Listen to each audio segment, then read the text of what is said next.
यह 100% पक्की बात है कि जहाँ निकाह नहीं होगा वहाँ बदकारी होगी। इसलिए शरीयत ने निकाह की अहमियत को वाज़ेह किया है। आज जिस समाज में निकाह से फरार इख्तियार करते हैं यानी निकाह करने से बचते हैं, आप देखिए वहाँ जिनसी तस्कीन के लिए बदकारी, देह व्यापार के अड्डे खुले होते हैं। इस्लामी शरीयत ने इस बात को नापसंद किया कि इंसान गुनाहों भरी जिंदगी गुजारे। इसलिए कहा गया कि तुम निकाह करो ताकि तुम्हें अपने आप को पाकबाज रखना आसान हो जाए। अगर निकाह का हुक्म न दिया जाता तो मर्द औरत को सिर्फ एक खिलौना समझ लेते। औरत अपने लिए कोई मकाम न रखती, उसकी जिम्मेदारी उठाने वाला कोई न होता। शरीयत ने कहा, अगर तुम चाहते हो कि इकट्ठे रहो तो तुम्हें उसकी जिम्मेदारियों का बोझ भी उठाना पड़ेगा। निकाह एक मुआहिदा है जो मियाँ और बीवी में तय हो पाता है।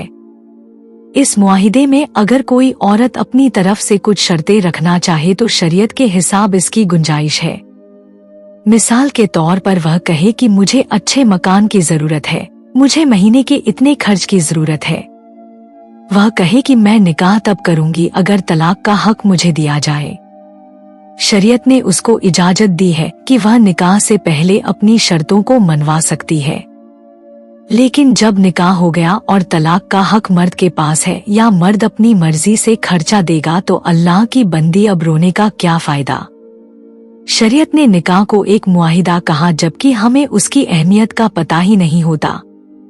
आजकल लड़की वाले अपनी सादगी में मारे जाते हैं। मेहर लिखने का वक्त आया तो किसी ने कहा 500 रुपए, किसी ने कहा 50 काफी हैं।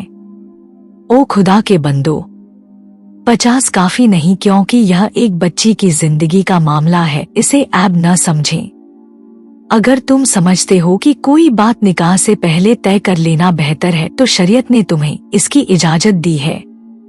लड़के वालों की यही चाहत होती है कि लड़की वाले मेहर नहीं लिखवाएं तो बेहतर है। क्यों? जिम्मेदारी जो होती है। सुनिए और दिल के कानों से सुनिए कि मेहर के मामले में 3 सुन्नतें हैं। आदमी को अपनी हैसियत के मुताबिक इन तीनों में से किसी एक सुन्नत पर अमल कर लेना चाहिए। नंबर 1, मेहर फातिमी यानी सैयदा हजरत फातिमा रज़ियल्लाहु अन्हा का हक्के मेहर या फिर सैयदा हजरत आयशा सिद्दीका का जो हक्के मेहर नबी अलैहिस्सलाम ने अदा फरमाया, उसको बांध लिया जाए तो यह भी सुन्नत है। नंबर 2, मेहर मिसला। लड़की के करीबी रिश्तेदारों में आम तौर पर लड़कियों का जो मेहर रखा जाता है उसको मेहर मिसला कहा जाता है। उनके बराबर उसका मेहर बांधना भी सुन्नत है। नंबर 3, लड़की की अक्लमंदी, नेकी और शराफत को सामने रखते हुए उसके निकाह का मेहर बांधा जाए, यह भी सुन्नत है।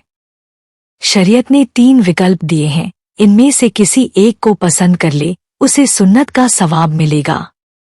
निकाह के वक्त मेहर मुकर्रर करते हुए कहते हैं कि मेहर मुअज्जल होगा या मवज्जल होगा। उजलत का लफ्ज आपने पढ़ा होगा। उजलत का मतलब है जल्दी, तो मुअज्जल का मतलब है जल्दी अदा करना। गोया मियाँ बीवी के इकट्ठे होने, मुलाकात होने से पहले मेहर मुअज्जल अदा करना जरूरी है। शौहर नहीं अदा करेगा तो गुनाहगार होगा। मेहर की दूसरी किस्म मवज्जल है। इसका मतलब है तलब के वक्त, यानी जब बीवी उसको तलब करे वह शौहर से ले सकती है। शौहर को जेबा नहीं देता कि हक्के मेहर माफ करवाने के लिए बीवी पर दबाव डाले। हाँ, अगर कोई बीवी मेहर की रकम वापस लौटाए तो कुरान की रूह से उस रकम में बरकत होती है। हाँ, अगर वे बीवियां खुशदिली से छोड़ दे तुमको उस मेहर में का कोई हिस्सा, तो तुम उसको खाओ मजेदार और अच्छी चीज समझकर। हजरत अली रज़ियल्लाहु अन्हु ऐसी रकम से शहद खरीदते और पानी में मिलाकर मरीजों को पिलाते थे।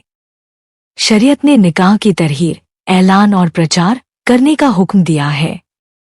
निकाह का प्रचार करो, शोहरत करो, गुपचुप निकाह न करो। सुन्नत यह है कि जुमे का दिन हो, जुमे के मजमे में निकाह करे या कोई और बड़ा मजमा हो, उस वक्त निकाह करे।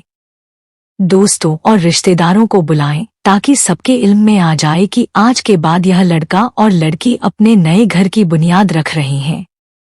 इस बयान को अपने दोस्तों और जानने वालों को शेयर करें। ताकि दूसरों को भी आपकी जात व माल से फायदा हो और यह आपके लिए सदका जारिया भी हो जाए।